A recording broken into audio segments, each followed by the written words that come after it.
Na Rádio USP, Autoral Brasil, a música além do palco. Apresentação, Paul Martins, Cris Pradella e Marcel Costa. Olá, ouvintes da Rádio USP, eu sou Paul Martins e começamos agora mais um programa Autoral Brasil pela Rádio USP São Paulo 93,7 e Rádio USP Ribeirão Preto 107,9. Todas as terças-feiras, às 9 da noite, temos um encontro por aqui para falar da música e do artista fora dos palcos. A cada programa, um convidado especial, batendo um papo com a gente, trazendo dicas e orientações de como se constrói uma carreira artística nos tempos atuais, além da importância de cada setor que compõe esse trabalho. E é claro, o programa Autoral Brasil apresenta em todas as edições a música de artistas da nova geração. E para dividir os microfones aqui comigo no programa Autoral Brasil, tenho o prazer de ter ao meu lado Cris Pradella e Marcel Costa. Fala, Mar. Sejam bem-vindos, ouvintes, sejam bem-vindos, amigos. Cris, Paul, tudo bem com vocês? Tudo bem, Paul? Tudo bem, Marcel? Olá, ouvintes da Rádio USP. Boa noite, amigos. Cris, conta para os nossos ouvintes aqui um pouquinho sobre a convidada de hoje. Nossa convidada de hoje é uma mulher de muitos talentos. Linguista, filóloga, consultora e produtora cultural, ministra cursos livres e de especialização de produção cultural e desde 2007 produz o Festival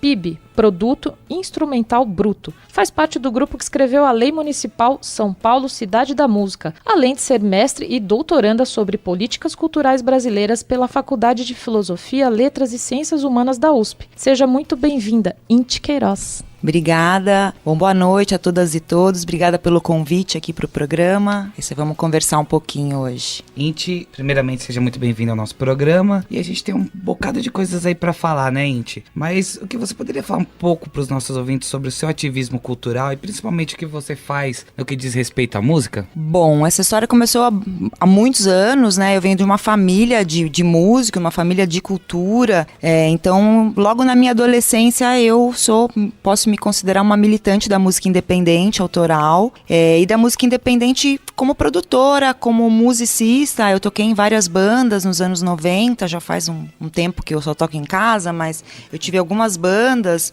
e a partir daí eu vi a dificuldade que é você fazer música no Brasil, principalmente alguns estilos musicais que acabam ficando à margem, né, do que a mídia traz, e aí eu vi a importância da gente se unir, tentar construir coisas novas. Hoje em dia a gente percebe um processo muito diferente do que era naquela época. Eu acho que isso é muito importante, pensar a questão da importância da internet, né? Foi quase uma revolução para a música independente. Na minha época a gente tinha aquelas fitas demo, né? Sim. Fita cassete, né? Você não é a única aqui, não. Fita cassete e fiz muitas fitas cassete, a gente pintava de canetinha, e aí hoje a gente vê, né? Eu como produtora de um festival que recebo muitos materiais, a gente vê o quanto isso cresceu, o quanto isso evoluiu.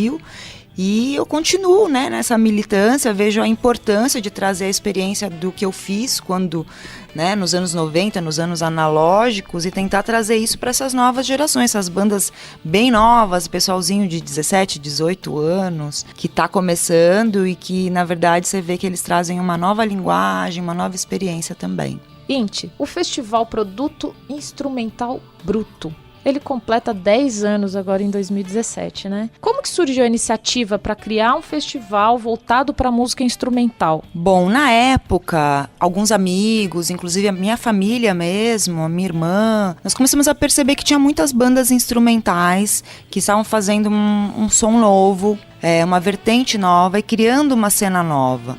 E aquilo começou a mexer com a gente, porque a gente estava indo em shows de amigos que já tocavam há algum tempo e sempre era instrumental e era um som muito diferente. Então um dia a gente, né, conversando, percebemos que havia ali uma cena nascendo e que aquilo merecia uma certa atenção.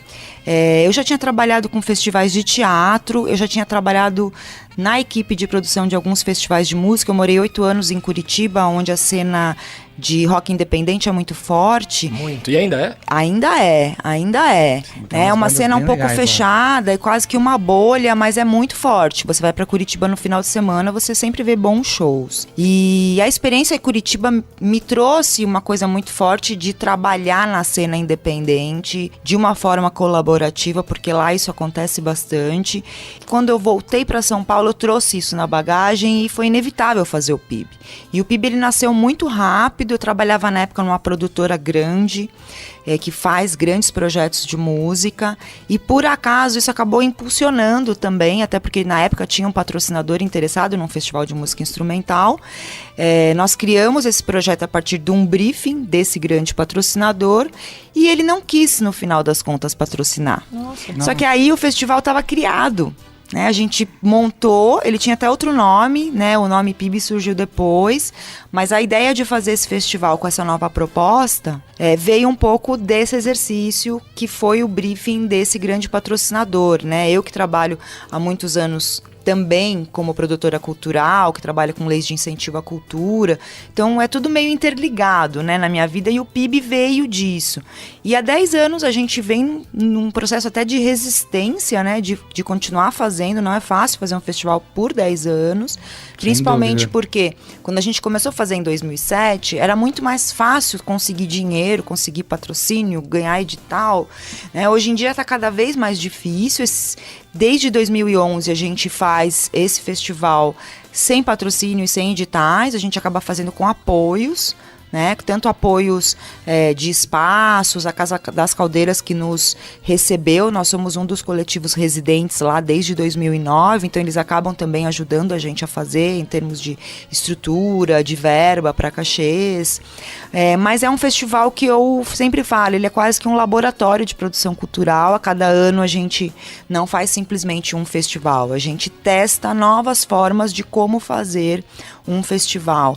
E uma outra questão é também ajudar as bandas a entenderem a importância de trabalharem juntas, né? Isso é uma das outras missões do Festival PIB. Ele não é apenas um festival de música onde você vai lá e toca e vai embora, né? Sim, tem um a mais ali. Tem toda uma questão de pensar a metodologia de produção de festivais também, desde festivais pequenos até grandes. Eu costumo trabalhar com toda uma listinha de orientações para as bandas, eu discuto item por item com as bandas, isso tem funcionado muito bem, e no final sempre todo mundo elogia, gosta muito de participar, até por essa questão da minha organização, que é super metódica, é coisa de pesquisador, né? Aquela coisa, a gente traz da academia também, né? Bacana. Acho que é mais vantagem, ou menos né? isso, sim. E a curadoria? A curadoria também é um outro experimento que eu acabo fazendo, né? Eu participo da curadoria desde o primeiro ano de festival. Esse último ano eu fiz, acho que foi a curadoria que eu mais gostei de fazer, porque primeiro eu vi que estavam acontecendo vários mapeamentos na área da cultura, né? Eu que faço um doutorado sobre o Sistema Nacional de Cultura, e um dos itens principais é o mapeamento das artes no Brasil. Aí eu pensei, bom, vamos fazer um mapeamento sobre a nova música instrumental brasileira. Então eu passei um ano, né? Desde setembro do ano passado, eu comecei a pedir sugestões, tanto na página do festival, quanto no meu próprio perfil do Facebook, de pessoas me sugiram artistas e bandas instrumentais do Brasil, que vocês achem legais ou não, mas me sugiram tudo que tem. Sim. E a partir disso eu vou compor um mapeamento. Foram sugeridos mais de 500 nomes. Desses 500 eu compus um mapeamento de 252 bandas. Por quê? Porque o Festival PIB é um festival de bandas, não de solistas. Tá?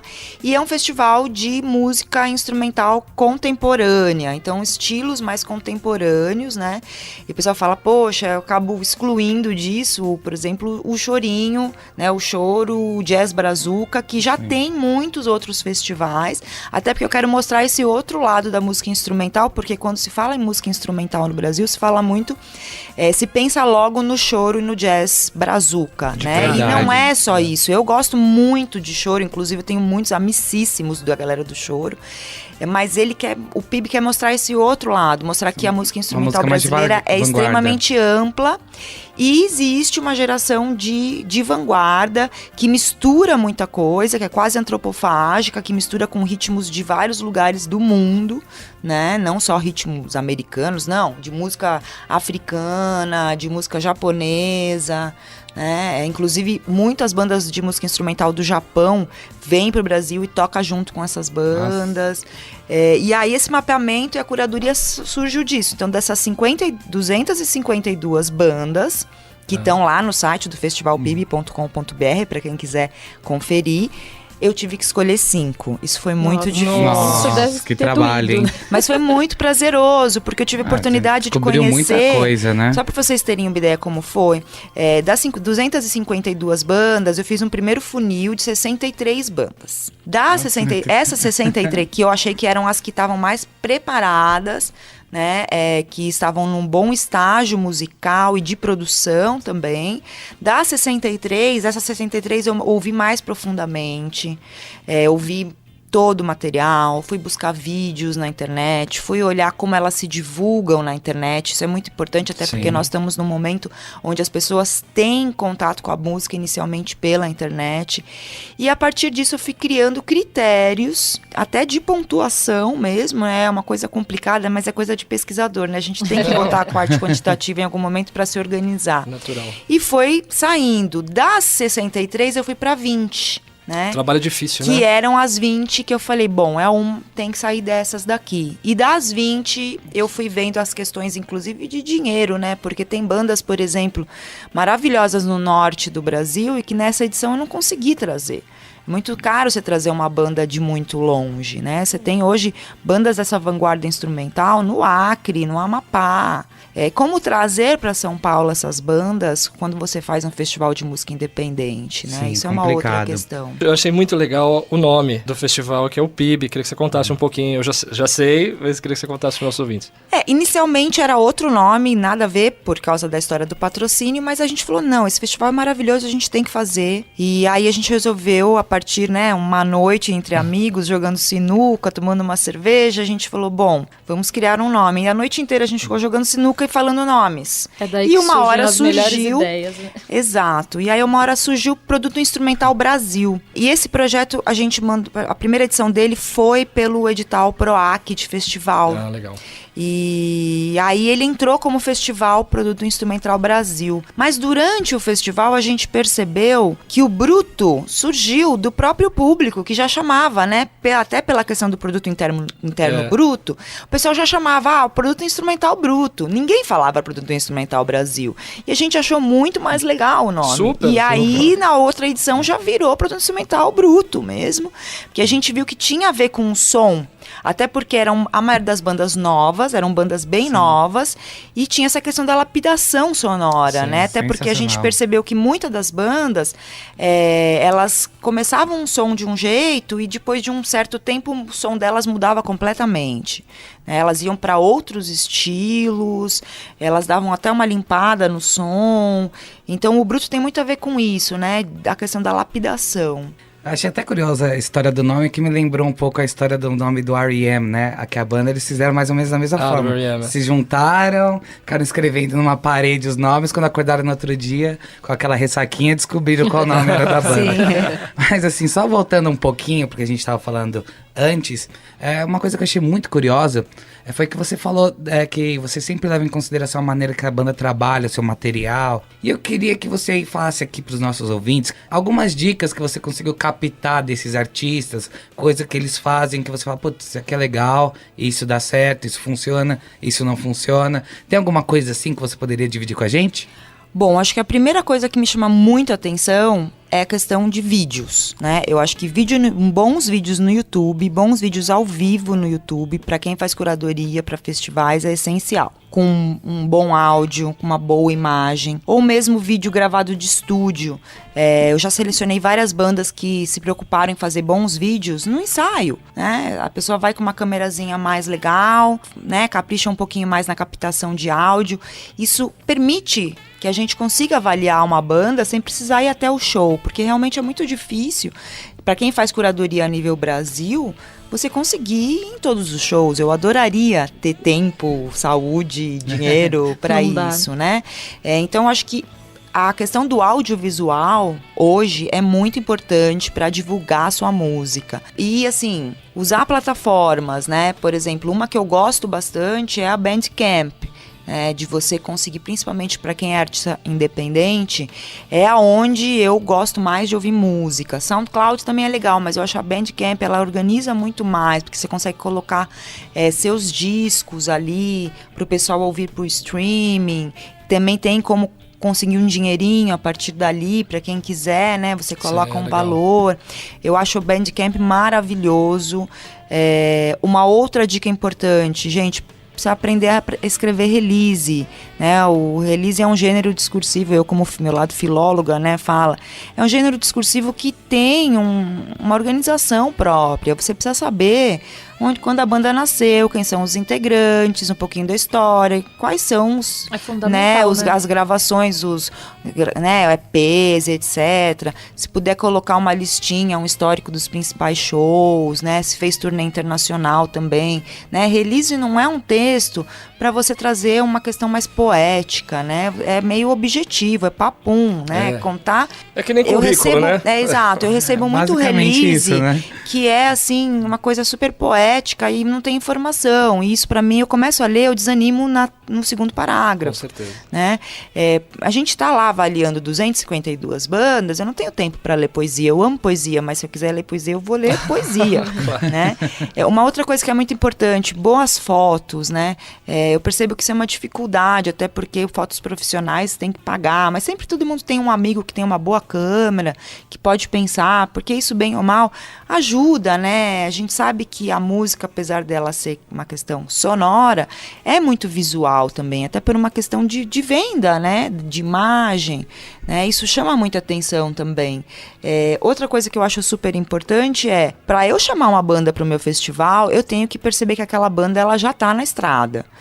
Banda que não está na estrada ainda realmente não começou um processo profissional de música, ela ainda é uma banda de final de semana. Tem que ser atuante, né? Isso. Eu acho que cair na estrada é o passo número 1 para você se transformar de amador para profissional. É verdade. Pegando um gancho aí nessa pergunta, Inti, trabalhando há 10 anos em festival, que promove a música instrumental, certamente você acabou se aproximando de uma infinidade de músicos, né, desse segmento. Do seu ponto de vista, como produtora cultural, como que você analisa o trabalho de gerenciamento de carreira desses músicos, por essa convivência que você tem tido durante esses últimos 10 anos? Eu conheço músicos de vários níveis, né? Níveis no sentido de um pessoal que já está num nível mais profissional, ou mesmo grandes artistas. Eu tenho produtores amigos de grandes artistas desses Super Tops TV, né? Inclusive, a gente conversa bastante. Eu acho que isso depende muito do que esse músico e do que essa banda busca, né? Se ela quer atuar no mainstream ou no que a gente tem chamado de médio stream, né? Ou se ele quer ficar realmente numa cena mais de garagem, mais underground. Depende muito, porque existe isso também. Eu percebi que hoje não é todo mundo que quer subir. Tem gente que quer ficar nesses patamares, até por uma questão de poder manter algumas coisas em termos de som, em termos de ter, de repente, um outro trabalho junto, e não porque é uma opção, mas porque quer mesmo, né? Eu acho que isso depende muito. O que eu percebo é que tem muitas bandas que realmente têm um planejamento de carreira e conseguem realmente que esse planejamento funcione. Mas tem muitas bandas que não, né? Muitas bandas que se espelham em artistas que não são, por exemplo, do mesmo tipo de som que eles, então acabam indo por caminhos que não vão adiantar. E muitos artistas que não pensam que para conseguir certas coisas é preciso investir também. Claro. Não só dinheiro, mas tempo. Não só tempo, mas também uma questão de tentar fazer com que a rede dele cresça, né? Uma das coisas que a gente faz no festival é incentivar a troca de shows de bandas de diferentes estados do Brasil, ou mesmo, como já aconteceu muitas vezes, de fazer com que as bandas se aproximem e façam turnê juntas, né? Porque cair na estrada, para mim, é a principal questão hoje em dia num país como o Brasil. Eu percebo que as bandas que fizeram isso hoje estão bem maiores, né? Bandas que fizeram o primeiro, segundo show no meu festival há, 7, 8, 9, 10 anos. Um caso desses é o Labirinto, por exemplo, que é uma banda que tocou no primeiro festival PIB e hoje fazem turnê internacional todo ano. Eles vivem disso? Vivem disso. Da música instrumental. Eles têm um estúdio, né, o Dissenso, que é um estúdio, inclusive, que recebe artistas de diversos estilos musicais e diversos níveis de carreira, né, inclusive grandes artistas gravam com eles, mas eles vivem disso e a gente percebe que hoje eles têm um nome até mais forte fora do Brasil, né, eles são dessa nova cena metal híbrido que fora do Brasil hoje está bombando, né, então você percebe que há uma possibilidade, mas há a necessidade de um certo investimento. Não vai cair do céu. Fala, Cris. Gente, vamos falar um pouquinho sobre lei de incentivo, que você tem uma experiência. Explica pra gente sobre o projeto de lei São Paulo Cidade da Música. Como que ela interfere na vida do músico e do cidadão? Bom, esse processo começou há uns 3 anos e a ideia era, a partir de papos que foram chamados pelo Pena Schmidt lá no Centro Cultural São Paulo, quando ele ainda estava lá como diretor, vamos conversar sobre a cena da música, né? Na verdade, a lei da música, o processo surgiu a partir desses papos, quando a gente viu que deveria ser nossa principal bandeira, principalmente por algumas pessoas, pesquisadores aqui da USP, que são produtores da área da música também. A gente falou, não, tem que ser isso. E a gente começou a pensar em relação à cadeia produtiva da música, não pensar uma lei de fomento, como é fomento à dança, fomento ao teatro, que pensa só em criações, pesquisa e processo. Não, vamos fomentar toda a cadeia. Falando mais especificamente desse projeto e como isso pode ajudar os músicos, o projeto de lei tem 7 eixos. O primeiro eixo é criação, produção e pesquisa, onde é possível você fazer show, CD, pesquisas, instalações musicais, pensando que essa lei, ela tem diversas partes do seu texto, até no seu caput principal, artigo 1, que ela é uma lei que busca incentivar artistas, músicos e projetos da área de música de todos os estilos musicais. Ela é uma lei que se pretende ser diversa, sem não ter preconceito musical. Isso contemplar é uma coisa... tudo, né? Até porque quando a gente escreveu, foi um grupo grande, tá? Que escreveu, umas 10, 15 pessoas participaram dos processos, algumas mais, eu estive em todas as reuniões. O segundo eixo é música ao vivo, para apoiar as casas, porque a gente tá vendo as casas de música ao vivo autoral, principalmente, fechando, né? Nossa, demais, né? E assim, com problemas de equipamento, de manutenção. É muito caro você manter uma casa de música no Brasil, a não ser que você tenha o bar, né? E é complicado você focar no bar, né? Por exemplo, você tem o PROAC, né? Edital de música, ele diz que não pode ter show em bar. A gente até questionou isso, acho que tá mudando agora, eu espero que isso melhore. Bom, aí o terceiro eixo é música de rua, pra gente ver que realmente a música de rua em São Paulo, principalmente nos últimos anos, ela cresceu bastante, né, a partir principalmente da lei, né, de arte de rua, e isso acho que até na gestão, perdão, desculpa te interromper, mas até na gestão passada, né, a gente teve uma abertura muito grande, né? Foi um diálogo, acho que a Paulista, né, aberta aos domingos, ela se tornou ali um núcleo, né, para artistas de rua. Impressionante. E Marcel, o que a gente vai ouvir hoje? Que artista você trouxe? Bem na onda do nosso papo hoje, música instrumental, foi o convidado nosso semana passada, Marcelo Coelho. Eu selecionei uma música do disco dele, Paris, São Paulo 2, que é um disco com artistas brasileiros e franceses, muito bom, jazz de primeira, e a faixa que eu escolhi desse disco é a faixa Barulho, e é a música que abre o disco. Eu achei uma música sensacional. O disco inteiro é maravilhoso. Não só esse, dá uma olhada lá no Spotify dele, tem bastante coisa boa, ali a galera que faz o som com ele, André Chatier, uma galera bem legal. Vamos lá. Autoral Brasil, a música além do palco.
Tá aí, nós ouvimos a faixa Barulho do disco Paris, São Paulo 2, que conta com Marcelo Coelho. Para mais informações a respeito do seu trabalho, você acha ele no facebook.com/Marcelo Coelho Music. Gente, a gente estava conversando um pouco sobre os eixos, né, que compõem a lei SP Cidade da Música. E acho que faltou um pedaço, né? A gente falou de 3 eixos, né? Produção, criação e pesquisa, música de rua, música ao vivo. Os outros eixos são instrumental, para fomentar qualquer tipo de iniciativa de música instrumental, shows, festivais, etc.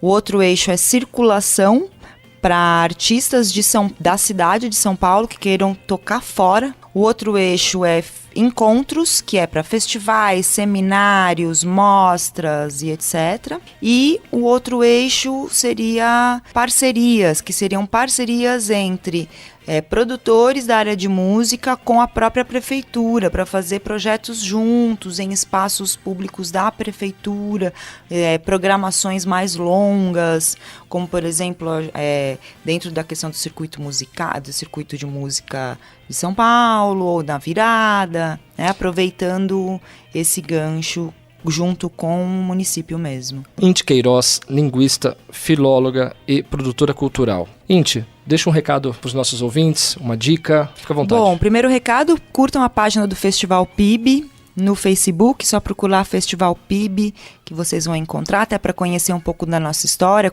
conhecer as bandas, né? Já foram mais de 70 bandas que tocaram no festival, então lá vocês vão encontrar bastante coisa.